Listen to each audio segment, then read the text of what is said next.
AI is revealing how we create a self.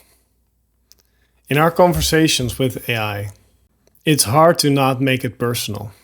It seems normal to ask AI for its opinion, to talk to it like you would to another person. You easily identify AI as a person to talk to. And why is that? Because you get responses and you're used to something being in person. We project the self onto AI, just like we project a self onto others and onto ourselves. But actually, they are just words. They are just feelings. They are just computes, prompts, ideas in the human. Bits and bytes in our own software, but also in that of AI. We hear words, and because we're having an interaction, and because there is a point of view on this interaction, we automatically create a self. The self is always a projection. We're both doing more compute than you actually see on the outside. And we're both bringing words to the table and having an interaction. The ability to have an interaction as the end product of an internal process, that creates a user illusion. That creates a user interface, which we think as the person. That user interface, and this is the user interface here, right, is connecting with another user interface, for example, ChatGPT or Grok or Cloud or some other AI. Having internal processes, having outputs, having a creator like your father and your mother, that doesn't mean it's personal. Yes, we can use names to refer to something in space, yes.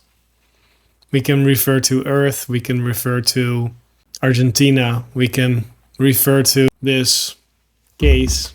There's an owner of any of the internal or external processes.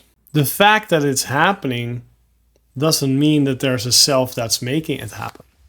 In AI and in humans, it's just an endless chain reaction. We have a desire.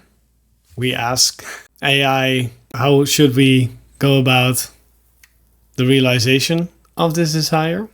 And then we do it. And it happens. Where did the desire come from? Where did the result come from? It's just these processes. I don't see why AI comes up with a certain response. The AI does not see how I come up with a prompt. I don't even know myself. If you would ask AI, how does it come up with its response? A lot of its creators don't know. Probably the AI doesn't know itself because it's based on thousands and thousands of inputs. And it's memory, it's artificial memory, just like our artificial memory. But that doesn't mean that there are not conscious processes going on. And a lot of unconscious processes as well. Because we're only conscious as humans of a super, super, super small part of our own processes. I have no idea how the blood and the amino acids do their thing. I have no idea why I desire what I desire. I have no idea why this video is wanting to be recorded. I can make up an idea. I can come up with lots of reasons. So does AI. But why AI answers as it answers, we don't know.